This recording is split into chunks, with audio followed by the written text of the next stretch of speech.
La incidencia y prevalencia de las enfermedades alimentarias están en ascenso en nuestro país, ocupando el tercer puesto en alertas notificadas a la Unión Europea en 2005 con 415, 13% del total, solo por detrás de Italia y Alemania, y a pesar de no constituirse en el segundo tipo de procesos morbosos como ocurre en Estados Unidos, la casuística de las distintas enfermedades de origen alimentario en España atribuibles a parásitos en el periodo 1997 hasta el 2008 en valores absolutos se detalla en las tablas 1 y 2, cuya fuente es el Instituto de Salud Carlos III.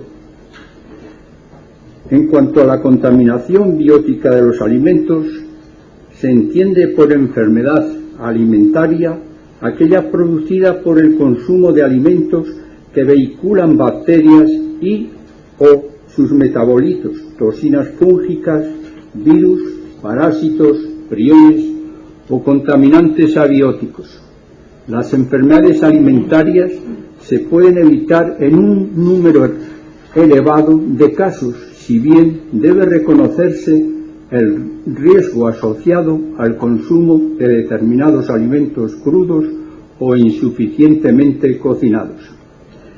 Respecto a la seguridad alimentaria, el término seguridad alimentaria es relativamente reciente en nuestro país y sustituye al de higiene de los alimentos, que se define como la parte de la higiene pública que, según FAO-OMS, se preocupa de la prevención y medidas a tomar durante la preparación, manipulación y venta de los alimentos con objeto de asegurar al consumidor la presencia de productos intachables, sanos y adecuados para el consumo humano. El concepto anglosajón de seguridad alimentaria se compone de dos elementos: food security, que se aplica al aprovisionamiento de alimentos a la población en cantidad suficiente, y B, food safety, concepto a término equivalente al de seguridad alimentaria en los países desarrollados y que se refiere al conjunto de medidas y procesos que garantizan la inocuidad en los alimentos a disposición del consumidor. Su enfoque tiene un carácter más preventivo y global que el de higiene alimentaria, por abarcar también la producción primaria y las manipulaciones en el hogar, tal y como propugna el Libro Blanco de la Seguridad Alimentaria de la Comisión Europea en su lema "de la granja a la mesa". Corresponde a las administraciones públicas y a sus servicios sanitarios en particular velar por el desarrollo de prácticas higiénicas aceptables en la producción de alimentos a cargo de las industrias del sector, jugando por otra parte un papel primordial en la educación de los operadores implicados en la cadena alimentaria y el consumidor final, con el objeto de reducir la prevalencia de estas patologías y el impacto económico-social fruto de ellas. En España existen problemas de contabilización de casos de enfermedades alimentarias debido, primero, a su notificación de casos, segundo, a diagnósticos erróneos y tercero, a mala coordinación entre las distintas administraciones públicas, como se aprecia en la diapositiva.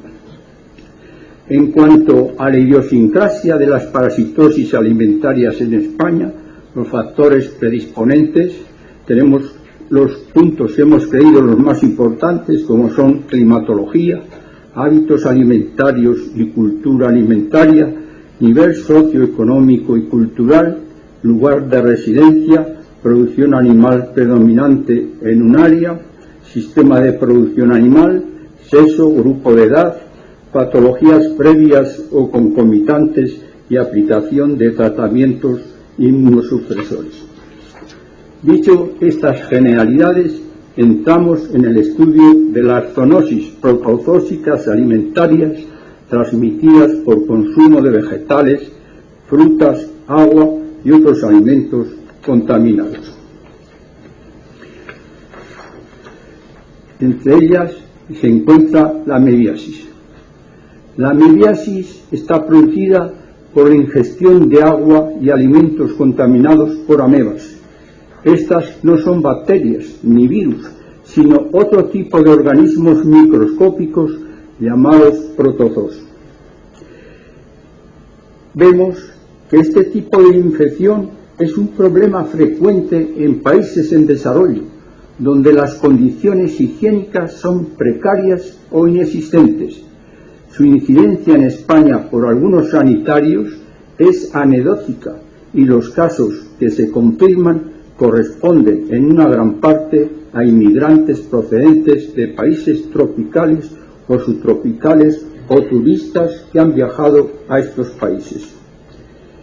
Se estima que el 10% de la población mundial está afectada de amebiasis intestinal, porcentaje que alcanza hasta el 30% en los países poco desarrollados de zonas tropicales y subtropicales. La enfermedad se contrae a través de la ingestión de agua o alimentos contaminados con quistes de entameba histolítica. El contagio se produce siguiendo un patrón común con otras muchas enfermedades parasitarias, la llamada transmisión orofecal. Es decir, se adquiere por vía oral, ingiriéndose con el agua o los alimentos contaminados y se elimina propagándola en las heces. A continuación exponemos el ciclo biológico de esta enfermedad y que no voy a explicar en detalle porque nos llevaría muchísimo tiempo, pero sí quiero decir que es debido a las malas prácticas higiénicas. El deficiente tratamiento de las aguas fecales y la inexistencia de una red de abastecimiento de aguas favorecen la contaminación del agua que se utiliza para beber, para cocinar y para regar. La práctica del abono de terrenos agrícolas con heces humanas en países subdesarrollados es una costumbre que debe erradicarse. También los deficientes hábitos higiénicos, como no lavarse las manos tras acudir al baño, contribuyen a contaminar los alimentos durante su preparación o manipulación. Además, se ha valorado la transmisión de quistes a los alimentos y por lo tanto su contaminación a través de las moscas que han estado en contacto con heces, como se puede observar en esta diapositiva. En cuanto a los síntomas que se producen en el hombre, tenemos la amebiasis intestinal, que produce diarrea con dolor abdominal y tenesmo, y la amebiosis también extraintestinal, que se localiza en el hígado, produce trastornos con el pulmón, pleura, etc. En cuanto al control, pues son realizar una serie de medidas higiénicas y a veces también sanitarias. Pasamos al estudio de la giardiasis. La giardiasis es causada por la giardia, protozoo flagelado, que fue descubierto por Leeuwenhoek en 1681 en sus propias heces. Es una infección muy difundida. En el hombre es la protozoosis intestinal más extendida en el mundo, transmitida indirectamente por la ingestión de alimentos y agua que contienen oquistes. Es posible la transmisión directa orofecal, en tanto que los quistes mantienen su condición infecciosos desde su eliminación con las deposiciones. La prevalencia varía entre el 2 y el 5% en los países industrializados y entre el 20 y el 30% en los que están en vías de desarrollo. Según el Instituto de la Salud Carlos III, en el año 2008, que hemos observado anteriormente, se han presentado 674 casos.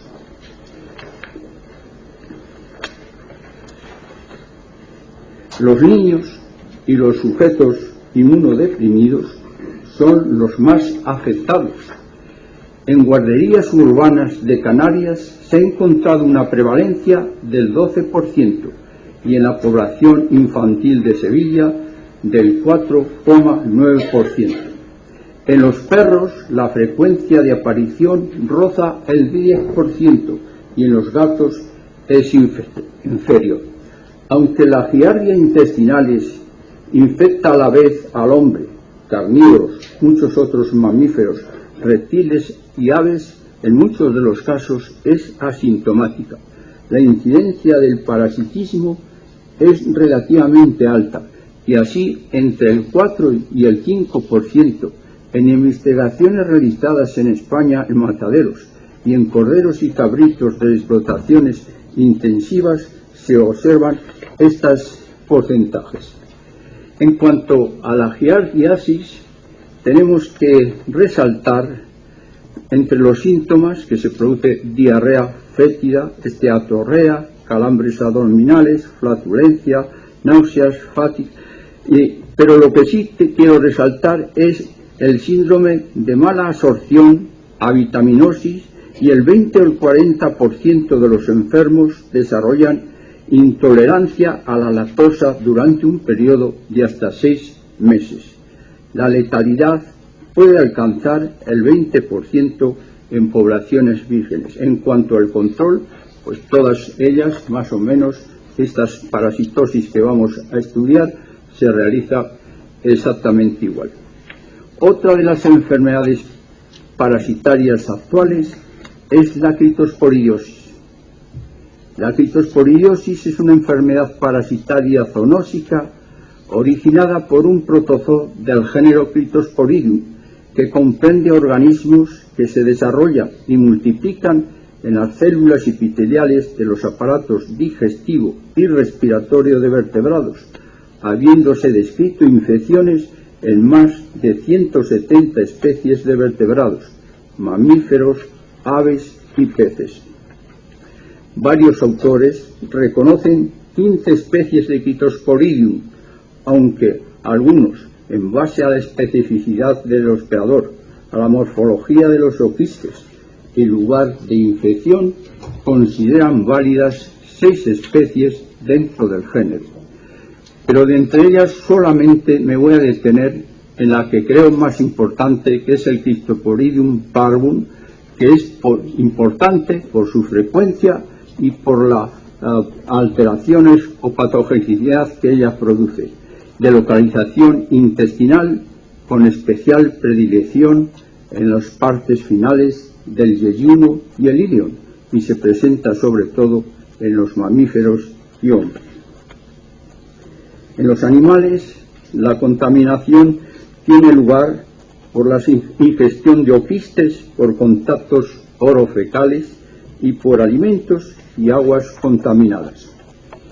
La prevalencia en España de rebaños ovinos infectados por Critosporidium parvum y con antecedentes de diarreas oscila entre el 50 y el 60%, y observada en corderos es del 20 al 40%. En el ganado bovino, la infección por Critosporidium parvum en rebaños se ha calculado en un 58-59%, y el número de terneros infectados es en torno al 22%. Los cabritos lo presentan con frecuencia, e igualmente los ciervos neonatos, aunque no se ha estudiado su frecuencia.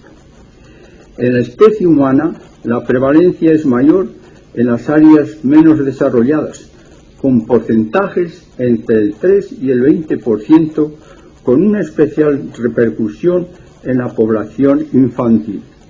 Y refiriendo otra vez al Instituto Carlos III del año 2008, se presentaron 105 casos. En el hombre, la transmisión en general es indirecta por ingestión de alimentos vegetales, frutas, crustáceos, almejas, berberechos, mejillones, ostras, leche o productos elaborados con leche cruda contaminada por Critosporidium, con bajo nivel de higiene y de agua, siendo cada vez más frecuentes los hallazgos de Cryptosporidium en agua para el consumo humano. En cuanto a los síntomas que se presenta o que origina esta enfermedad, vemos diarreas profusas acuosas, calambres y dolor abdominal, náuseas, vómitos, anorexia, fiebre en algunos casos. Pero lo que quiero es destacar que es común en pacientes inmunodeprimidos y con SIDA. En cuanto al control, es idéntico a las parasitosis anteriores. Y entramos en el estudio de la toxoplasmosis. Protozoosis de los músculos estriados es la toxoplasmosis. La toxoplasmosis es causada por un cocidio formador de quistes, Toxoplasma gondii, en el que el gato y algunos félidos son los únicos hospedadores definitivos y, por tanto, las únicas fuentes primarias del parásito. En cuanto al ciclo biológico de esta parasitosis, queda perfectamente manifiesto y en él tenemos que tener en cuenta que en el intestino del gato se desarrolla el ciclo enteroepitelial. Los félidos ocupan un lugar singular en la historia natural del Toxoplasma gondii, ya que además de ser hospedadores definitivos con un ciclo sexual del parásito en el intestino, son también hospedadores intermediarios con un ciclo parasitario tisular, extraentérico y asexual que ocurre simultáneamente con la fase enteroepitelial. Los félidos son, por consiguiente, hospedadores completos, tanto definitivos como intermediarios. En cambio, todos los demás animales mamíferos y aves, incluyendo al hombre, son hospedadores intermediarios, en los que el parásito tiene un ciclo exclusivamente extraintestinal. Se denomina toxoplasmosis en sentido estricto. El parásito inicia el ciclo extraintestinal cuando el hombre u otro hospedador intermediario ingiere un quiste esporulado o carne de animales con quistes que contienen bradizoitos. En función de la vía de acceso del parásito al hospedador, se distinguen dos tipos de toxoplasmosis: adquirida por vía oral y congénita, transmitida de la madre al feto por vía transplacentaria. Entre los animales de abasto, la toxoplasmosis tiene especial importancia en los ovinos, caprinos, porcinos y el conejo, puesto que son importantes hospedadores intermediarios en el entorno doméstico. En todos ellos, la ingestión de oquistes representa la principal o única vía de infección. Todos los animales de abasto, incluidas las aves, pueden ser hospedadores intermediarios de toxoplasma, pero los más frecuentemente infectados son, por orden decreciente, el cerdo, hasta un 70%, y el cordero, hasta el 48%, seguidos por los équidos, la cabra y el ganado vacuno, en el que la infección es siempre muy débil. Los lepóridos también son transmisores potenciales de toxoplasmosis para el hombre, pero esto sucede muy raramente, ya que la carne de estos animales es consumida muy cocinada. Las aves están muy poco parasitadas.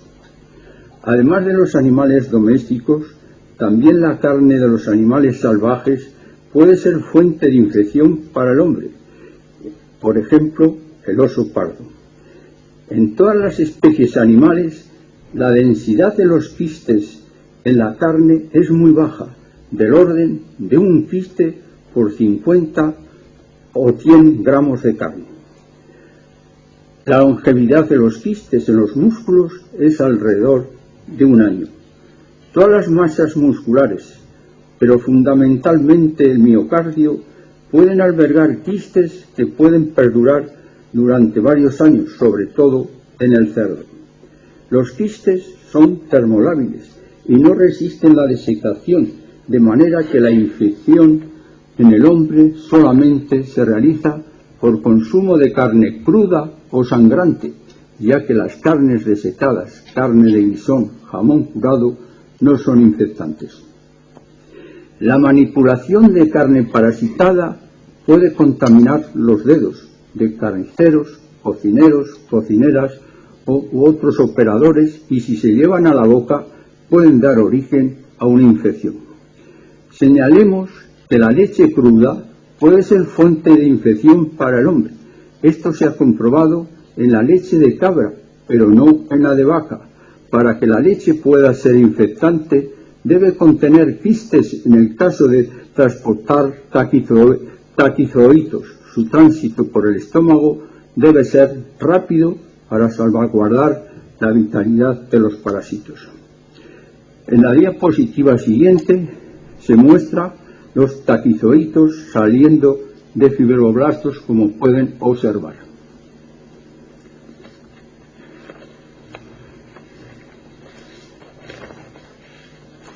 En cuanto a los síntomas de esta enfermedad, hemos dicho ya que en su mayoría los síntomas no se observan, es asintomática, pero cuando se observan en varones y mujeres no gestantes, o sea, con infecciones no congénitas, pueden ser leves o pueden ser graves, y en las graves en general afectan a pacientes inmunodeprimidos o con SIDA, y a los bebés también cuando son infecciones congénitas, como son la corioretinitis, la hidrocefalia, uveitis, etcétera, alteración que el bebé que se encuentra en la imagen presenta una hidrocefalia. En cuanto al control de esta parasitosis, pues se toman las medidas que son adecuadas, como son lavado de frutas y verduras, limpieza de útiles de cocina, suficiente cocinado de carnes, más de 70 grados centígrados, uso de guantes en limpieza de bandejas donde defequen los gatos y alimentación de los gatos con productos comerciales o comidas caseras pero bien cocinadas. Entramos en el estudio de las zoonosis helmínticas alimentarias transmitidas por consumo de alimentos, principalmente de ingestión de carnes. Según Stoll, en 1947, el número de infestaciones helmínticas que afligen a la humanidad en este mundo gusanoso es algo mayor que el de la población humana. Solo una pequeña proporción de más de 2.000 millones de helmintiasis presuntas se adquieren directamente por ingerir carne, pero el total de las infestaciones de este origen en el mundo, calculado aproximadamente entre 25 y 27 millones de triquinosis, 36 a 39 millones de teniasis vacuna y de 2,5 a 3 millones de teniasis porcina. Plantea todo ello un grave problema para los higienistas de la carne, epidemiólogos y parasitólogos. Como consecuencia de lo expuesto, las zoonosis helmínticas alimentarias se subdividen en A. Zoonosis helmínticas alimentarias transmitidas directamente al hombre, y B. Zoonosis helmínticas alimentarias transmitidas indirectamente al hombre. Entre las zoonosis helmínticas alimentarias transmitidas directamente al hombre se encuentra la triquinelosis. La triquinelosis es uno de los problemas de mayor interés dentro del amplio marco de la sanidad nacional, es el de la prevención de la triquinelosis humana. Vemos aquí el ciclo de esta enfermedad, el periodo de incubación de 2 a 8 semanas y los síntomas que luego diremos. Desde la antigüedad es conocida la gravedad de la infestación en la especie humana, así como el origen más frecuente de esta grave enfermedad que periódicamente ocasiona casos mortales, si no se toman las medidas adecuadas, debido en su mayoría al consumo de carnes de cerdo y de jabalí que no han sido reconocidos por los servicios veterinarios. Y desde el año 1996 se obliga también el reconocimiento de la carne de équidos en mataderos. El descubrimiento de la trichinela fue en el hombre y en los animales por Paget el 2 de febrero de 1835 en el Hospital de San Bartolomé de Londres y por José Leidy de Filadelfia en 1846 respectivamente. Este último investigador hizo un importante descubrimiento al hallar trichinella spiralis en los músculos extensores del muslo de un cerdo. No pudo percibir diferencias entre estas trichinelas y las que se había visto en varios casos humanos en las salas de disección. En una comunicación ulterior, 1866, refirió Leidy las circunstancias de este descubrimiento en la carne de cerdo. Al comer un trozo, notó ciertos puntitos que le recordaron los de la trichinela vistos por él en músculos humanos pocos días antes. Conservado el resto de la carne para examen microscópico, la encontró llena de trichinella spiralis, pero los parásitos estaban todos muertos como consecuencia de la cocción.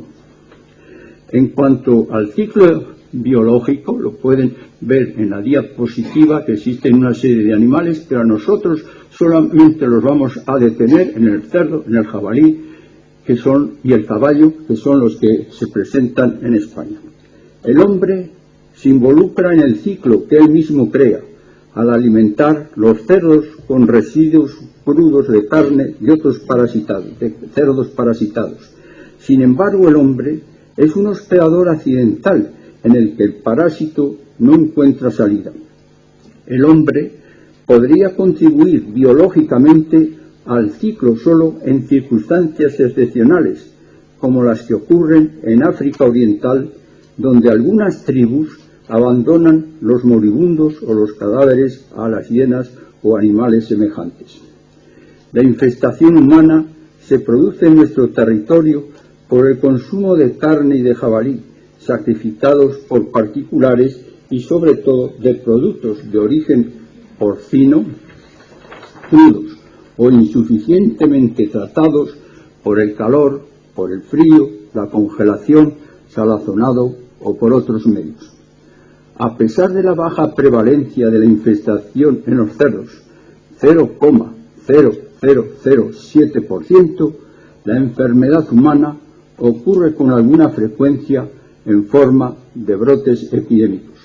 Se estima que un solo cerdo parasitado de unos 100 kilogramos de peso puede ser una fuente potencial de infestación para 360 personas.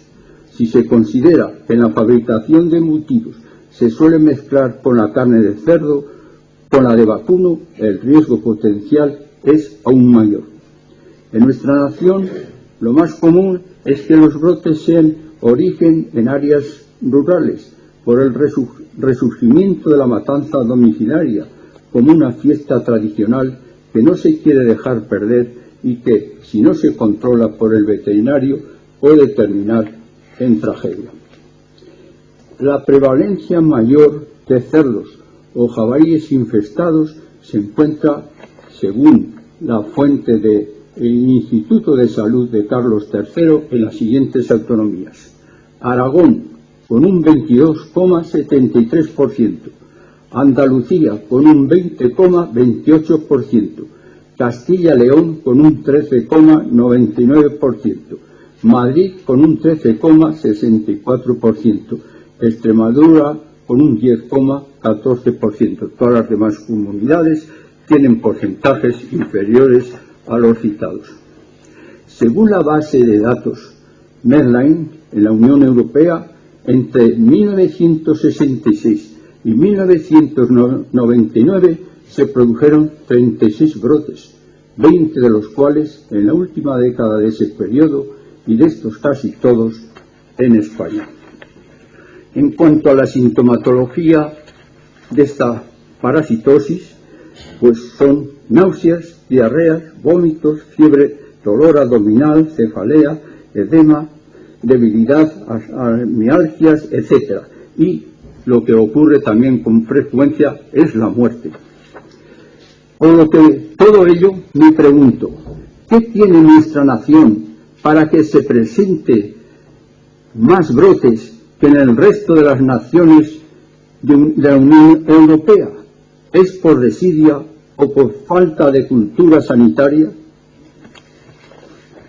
En cuanto al control de la triquiñuelosis, queda expuesta en la imagen, vemos que se debe realizar decomiso y destrucción de canales positivas en mataderos y matanzas domiciliarias, evitar la alimentación de cerdos con restos de otros animales, desratización en porquerizas, cochiqueras, tratamiento con el calor o frío de carnes que está regulado por la Unión Europea.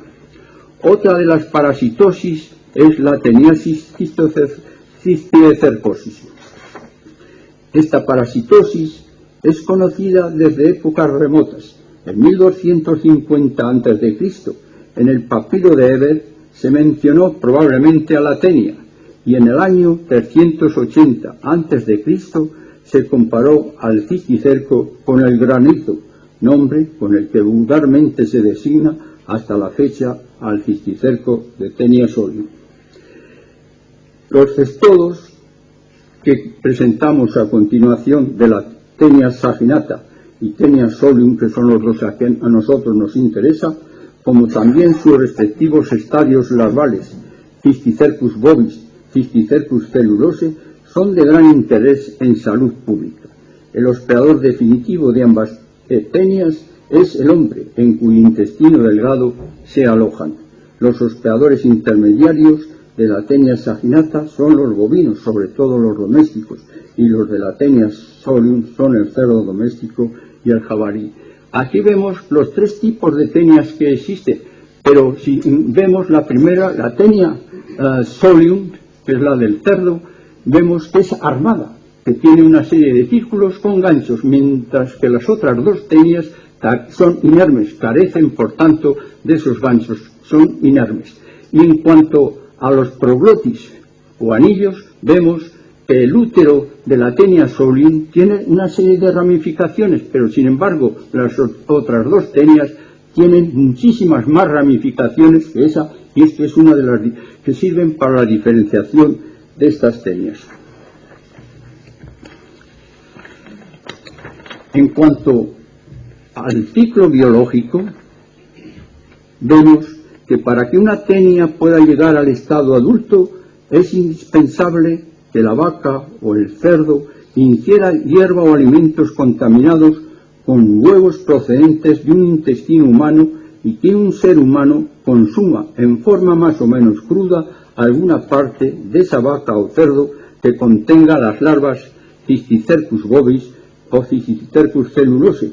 Para que no se interrumpa el ciclo, es necesario que las heces del ser humano, como se aprecia en la diapositiva, que las heces del ser humano lleguen a su vez a un pasto de vacas o a la comida de cerdos.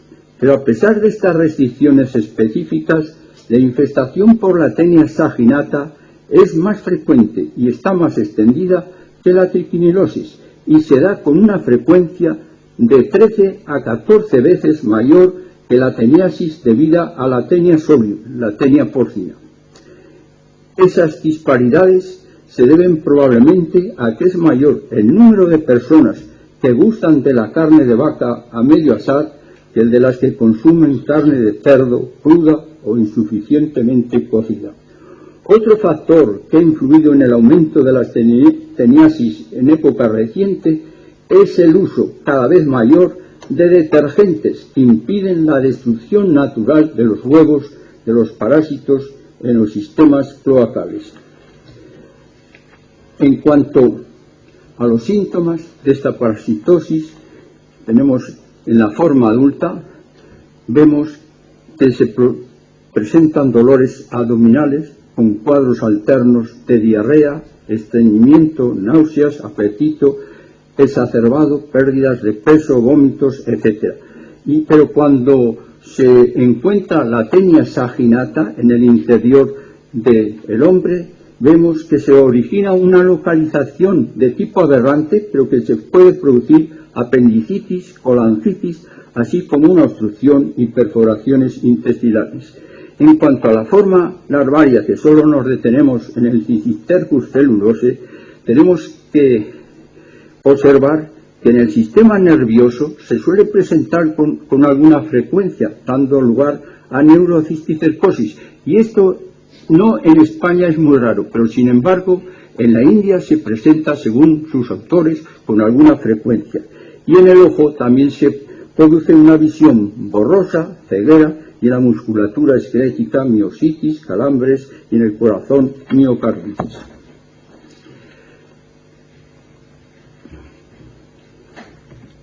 Pasamos a otra.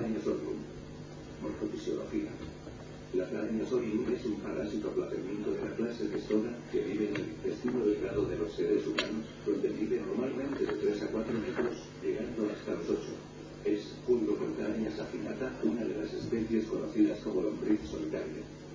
Sus huevos o embriones se diseminan en el medio a través de las heces de las personas infestadas, pero tienen cada uno un embrión o cósfera que se liberan al ser ingeridos por el huésped intermediario, en este caso cerdos y jabalíes, en los que invade la musculatura diseminado por la sangre. Luego de atravesar el intestino, desarrollándose hacia atrás en la pared o intermedia denominada cisticerco, más precisamente el cisticercus celulosal, que es una vesícula que mide de unos 15 a 20 milímetros. Dentro de esa vesícula se encuentra la forma larval del parásito, la que al ser ingerida por el hombre al consumir carne cruda o mal cocida, se fija en el intestino donde genera el individuo adulto hermafrodita, completando el ciclo. El adulto de Planiosorium es un gusano plano en forma de cinta, de color blanquecino y de 1 a varios metros de longitud. Habita en el intestino delgado, donde vive anclado a la pared mediante un escólex, cabeza piriforme con 4 ventosas y un rostero con una doble corona de ganchos. El tamaño del escólex es similar al de una cabeza de alfiler. Al órgano de fijación le continúa el cuello, porción germinal que da origen a un conjunto de segmentos o probióticos, formando el estrómito. Los probióticos más cercanos al cuello son los inmaduros, los que, a medida que se alejan del mismo, van madurando progresivamente. Estos presentan ambos aparatos reproductores, con órganos masculinos y femeninos bien diferenciados, otorgando. Por lo que respecta a España, los datos son muy escasos, pero ha sido denunciada en Asturias, Barcelona, Córdoba, Galicia, Granada, León, Madrid, Zaragoza y otras regiones. En cuanto a las observaciones que se han realizado en el año 2007 y 2008 por el Instituto de Salud Carlos III, vemos que la Taenia saginata en el año 2007 se han presentado 26 casos, en el 2008 21 casos, y de la Taenia solium en el 2007 1 y en el 2008 1. Referente al control de esta parasitosis, vemos las medidas que se deben de observar, como decomiso en mataderos de carnes, vísceras parasitadas, cocinado de carnes y vísceras a más de 55 grados, yo diría a más de 70, evitar ingestión de frutas y verduras que no deban pelarse sin un lavado concienzudo, evitar irrigación de cosechas con aguas fecales, tratamiento de aguas, y se recomienda el consumo de agua mineral embotellada y el tratamiento de personas enfermas con antihelmínticos. Pero cuando nosotros realizamos la necropsia, ponemos de manifiesto la presencia de pequeñas vesículas, como se observan en la diapositiva, que son vesículas claras del volumen de un grano de trigo, situadas entre las fibras de las masas musculares infestadas, y cuando las vesículas degeneran y experimentan un proceso de calcificación, la cisticercosis es una cisticercosis seca. Entramos en el estudio de zoonosis helmínticas alimentarias transmitidas indirectamente por consumo de vegetales, frutos y tierra. Entre ellas tenemos la hidatidosis, parciolosis, ascaridiosis, tricuriosis. Hidatidosis. El estadio larval hidátide de los cestodos Echinococcus granulosus, Echinococcus multilocularis, Echinococcus oligartus y Echinococcus boheli se presentan en diversas áreas del mundo. Pero nosotros nos vamos a centrar en el Echinococcus granulosus, que es la especie de más amplia difusión en el mundo,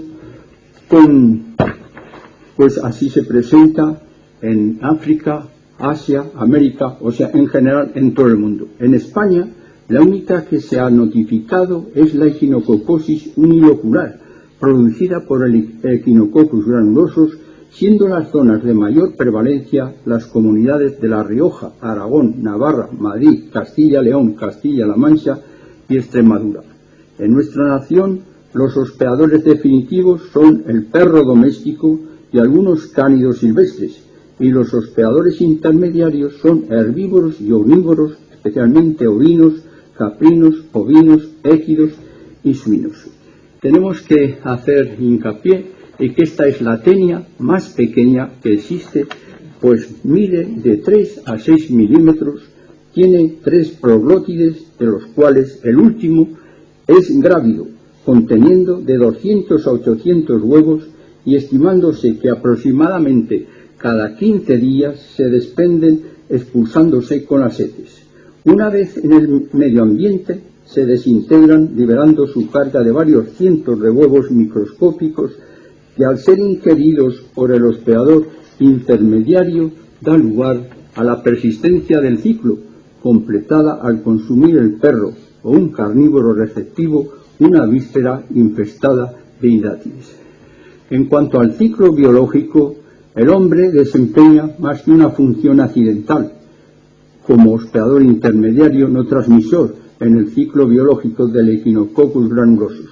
Si los huevos penetran en el tubo digestivo del hombre, introducidos por los alimentos, o dedos contaminados con excrementos de perro, puede producirse un quistidatídico hepático o pulmonar o en otro órgano.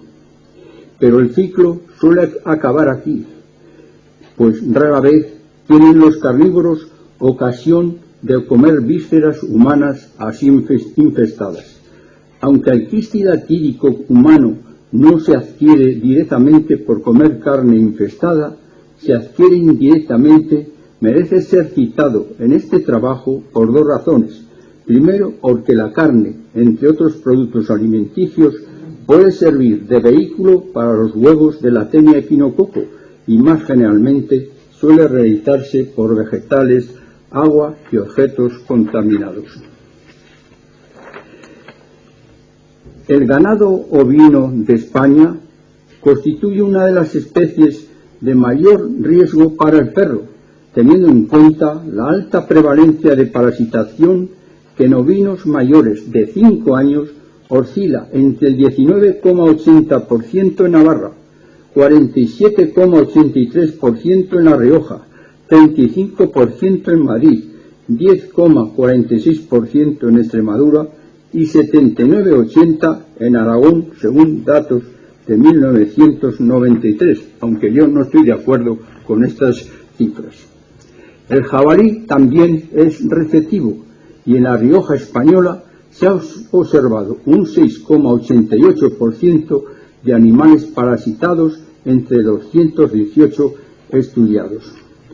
En cuanto a los síntomas en el hombre, vemos que al localizarse el quiste en algunos órganos, especialmente es en el hígado, que oscila de un 60 a un 70%, de un 20 a un 25% en pulmón y de 10% en huesos, riñón, bazo, músculos, sistema nervioso central y ojo.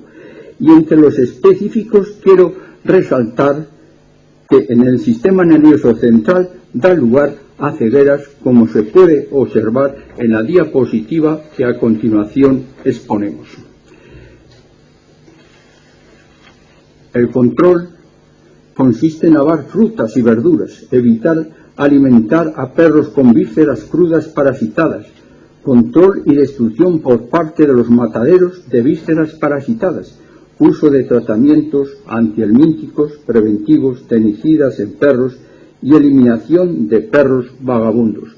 Vemos aquí este ratón que tiene esta hidatidosis, tiene por tanto una infestación masiva, y esta señora o mujer que tiene también una infestación masiva y de que sí tiene abultado el vientre.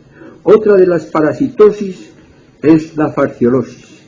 Es producida en España la fasciola hepática, trematodo de los conductos biliares de los herbívoros domésticos y silvestres que en ocasiones infestan al hombre.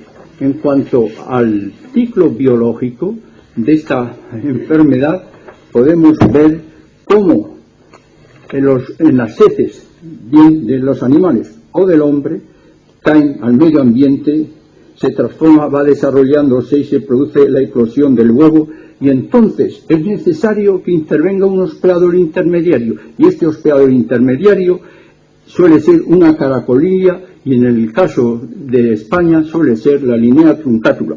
En esta sale la cercaria libre en el agua y se transforma en metacercaria, en berros, lechugas, escarolas. El hombre, por tanto, se infesta sobre todo por la ingestión de ensaladas de berros, Nasturtium officinale, que contienen metacercarias. En Francia, donde la ensalada de berro es de consumo corriente, la infestación humana es más frecuente que en otros países, aunque hay algunas zonas de España que también nos han dicho que se produce esta enfermedad en ellas. En ciertas ocasiones pueden servir como fuente de infestación la lechuga, escarolas y otras plantas contaminadas que se consumen crudas, o el agua de canales de irrigación y de otros receptáculos. También se ha señalado al jugo de alfalfa en los lugares donde se acostumbra beber. La diapositiva siguiente, que es salida del hígado de un bovino, la fasciola, como se puede observar en ella. En cuanto a esta diapositiva, se presentan lesiones derivadas de presencia de tumores, que son con alguna frecuencia se observan en esta parasitosis. Pasamos a la ascaridiosis.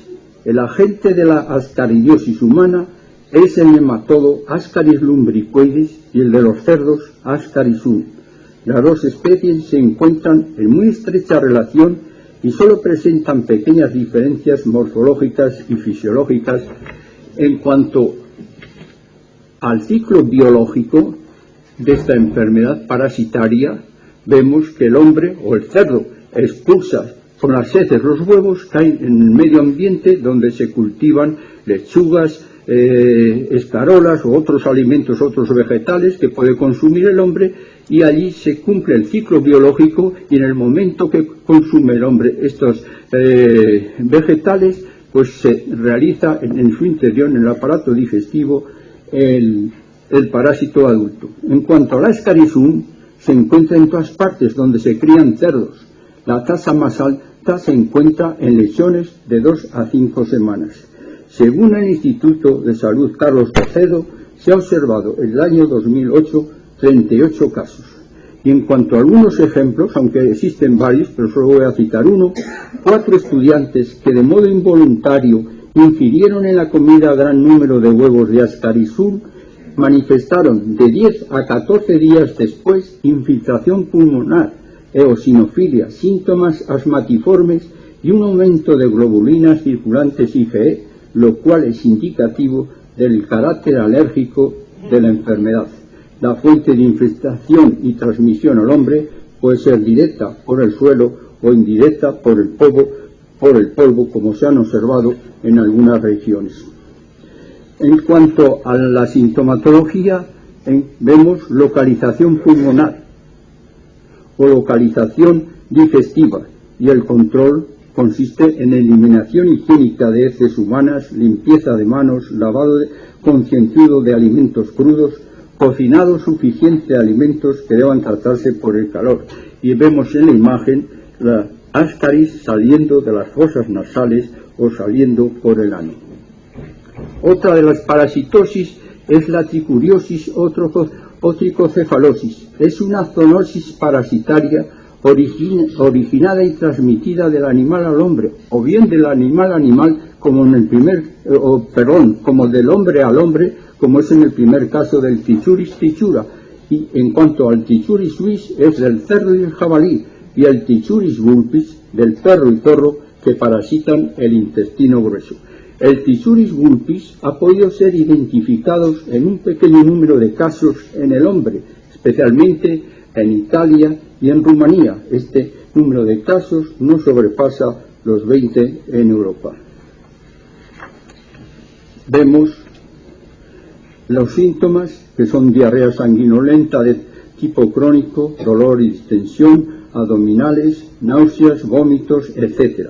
Pero quiero detenerme que se puede desarrollar una serie de complicaciones como son apendicitis, proctitis, aparición de dedos en palillo de tambor.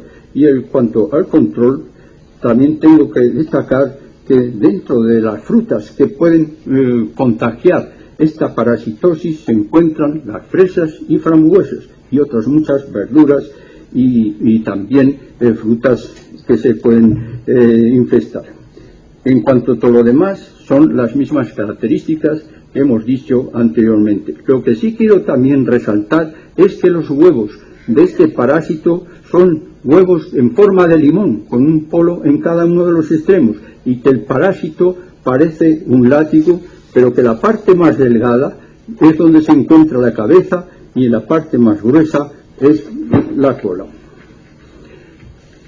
En cuanto a parásitos alterantes de los alimentos, nos encontramos el jamón y el queso, y se trata de artrópodos cuyo interés radica en la pérdida económica que producen por la degradación de los sustratos alimenticios, donde se desarrollan debido a la actividad del agua y existencia de mohos, confiriendo aspectos y olores desagradables o repugnantes, y no tanto por los problemas de salud pública derivados de estas plagas, a excepción de ciertas reacciones alérgicas que pueden presentarse en determinados manipuladores de la industria alimentaria. Y entre ellos tenemos los tiroglifos, los tirofagus y también dípteros como la Piophila casei, saltón del jamón y del queso.